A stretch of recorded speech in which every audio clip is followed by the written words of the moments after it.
Salam. Bu, Sabahın FIBA Çempionlar Liqasında Fransanın Elan Şalon komandası ilə oyunu haqqında qısa bir baxışdır. Deməli, Sabah ilk iki oyunda məğlub olub, bugün isə Bakı vaxtı ilə axşam 11-də qrup lideri hər iki oyununu qazanmış güclü Elan Şalonla səfərdə qarşılaşır.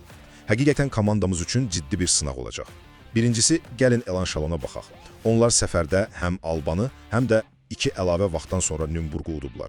Yəni, xarakter göstərirlər, oyun sonlarını yaxşı oynayırlar. Hücumda reboundlarda çox aqressivdilər, rəqibi top itirməyə məcbur edirlər. Amma, cərmə atışları, bir də üçlükləri stabil deyil. Bax, burada Sabahın şansı ola bilər. İkincisi, Sabah özü necədir? Düzdür, Nümburqa böyük hesablı uduzdular, üçlüklər də zəif idi, amma ikinci oyunda, Alba ilə maçda, xüsusən ikinci yarıda, reboundlarda filan irəliləyiş hiss olundu. Əsas problem hələ də üçlüklər və cərmə atışlarıdır.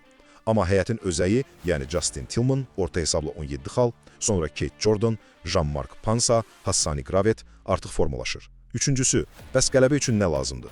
Ən əsası, top itkilərini azaltmaq, hər hücumu dəyərləndirmək. Reboundlarda Pansa və Tillman rəqibin güclü oyuncuları qarşısında dirənməlidir. Gravet'in oyun quruculuğu ilə sakit, sürətli hücumlar qurmaq, cərmələri daha dəqiq atmaq, oyunun tempinə nəzarət etmək çox vacibdir.